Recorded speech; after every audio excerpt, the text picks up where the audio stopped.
How do you feel when you go to school and went home you heard your father's death? It surely hurts, right? And it happened to my neighbor, and his name is John. One day he biked from his school and when arrived at home and found crowded of policemen and people around his home. The worst parts of that I'll never forget when he told me this story. His mother screamed to him and said that do not go in the house. Unfortunately, on that day is John's birthday and he can't see anymore his father for the rest of his life. Suicide. This is the scenario that always happens in our life nowadays during this pandemic. What is your feelings of being in a similar situation of our frontliners, which always be scolded, being cursed, and bullied by the public? The COVID-19 pandemic had a significant impact on mental health, when the number of suicide cases over the past year rose to 631 cases compared to 609 cases in 2019. Director General of Health, Tan Sri Dr. Nur Hisham Abdullah said a total of 366 suicide cases were reported to the Royal Malaysian Police for the first 3 months of this year, therefore being scolded, cursed and bullied by the public because frontliners are well known as the messenger of bad news. This is not that likely. This should not happen because we need to appreciate them as the frontliners who sacrifice a lot for us. Some of us know of this issue and this statistic become worse. Death that caused by suicide may be part of the normal cases nowadays because of the abundance of this type of cases.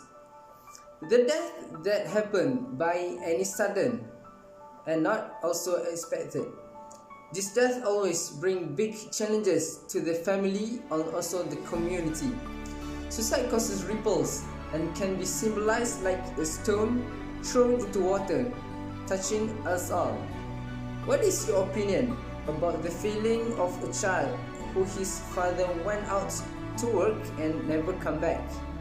How do you want to tell the family members of suicide victims like his sister or his brother and especially his parents? It is very hard, right? Ladies and gentlemen, as partners, teachers and also friends, we must play proactive action. We must help them who are experiencing the feeling to kill themselves or suicide. Research has proven that the proper action that we do to handle the aftermath will affect for those left reeling. We must unite to solve this problem. The biggest challenge in the immediate aftermath of a suicide is to remove the ideology, the stigma, and also the myth of suicide is just a trivial matter. All you need to do just a simple thing is enough and adequate. Most of this suicide originates from being surrounded by toxic people and also from personal experience. You must avoid to get social with them or cut them from your life far away. Toxic people love to drum up drama, and one of the best way to do that is to bring up something like stupid you did in the past. Maybe they are teasing you in front of friends, or maybe they are throwing it in your face in a mean way, and you are feeling bad about it all over again. It's like they have a Peter Pan syndrome and can't let anything go.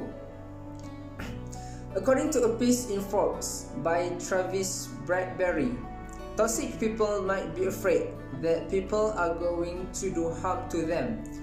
Some people get so fixated on other people's mistakes that it seems as if they believe they don't make mistakes themselves. You will find that these people hold grudges, lack of emotional intelligence, are constantly afraid that other people are going to do them harm, and may even begin nudging you out of important projects. If someone spends too much time dredging up the past and not working to get over themselves, you need to move on. To be a part of this solution of the problems, it is just you must not have negative thinking to other people and also gather knowledge about suicide and learn more how to be a good listener for others who need it. With the support from people around us like our parents and also our friends, we are sure that the long-term impacts of suicide will become decreased. We can't take away the initial grief, terror, sense of betrayal, guilt or fury, but we can work toward resolving it so that the people emerge stronger and healthier as a result of their experience. Finding safe support groups and mentors is crucial for children and young people. It means knowing where to turn for genuine, useful assistance for teachers, health workers, and others who works in a professional position with persons who have attempted suicide. For families, this includes understanding where the lifelines are located, as well as how, why, and when to use them. For communities, this entails recognizing and respecting cultural differences, as well as working with those frames to provide meaningful assistance. The National Health Mobility Survey (NHMS) 2017, Ministry of Health revealed 11.2% of teenagers in the group has suicidal ideation, 9% that plan to commit suicide, and 10.1% committed suicide attempts. Out of our collective pain has come a valuable life-affirming hub of knowledge.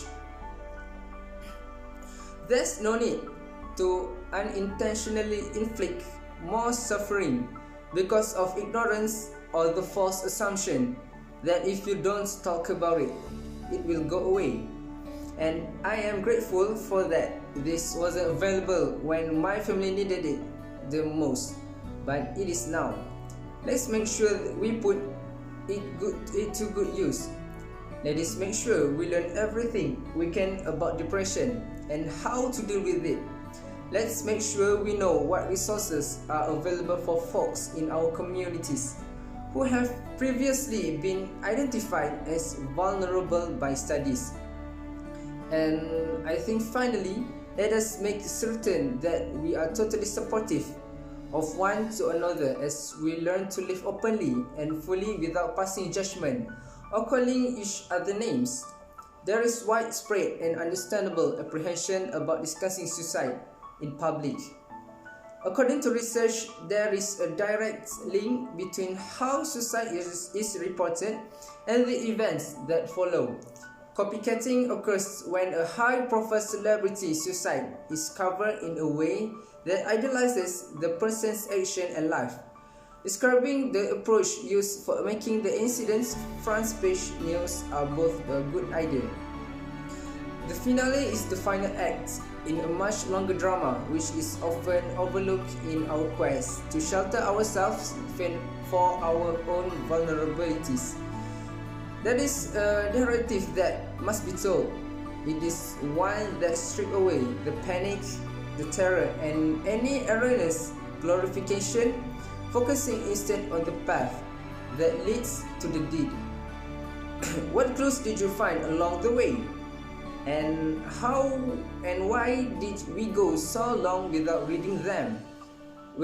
What can we take from it? So, we may not be able to reach everyone in a timely manner, but we can each do what we can. That is to spread compassion and also understanding, as well as practical love and assistance. We are all deserving out of it. Do it for those who are still alive as well as those who have passed away. And do it now. I invite you all to find out more by accepting a flyer outlining the services and help available. If you need to talk to someone about anything related to what I have said, please, either see me afterwards or one of the spokespeople in the audience. You can spot them by their smiles and their badges.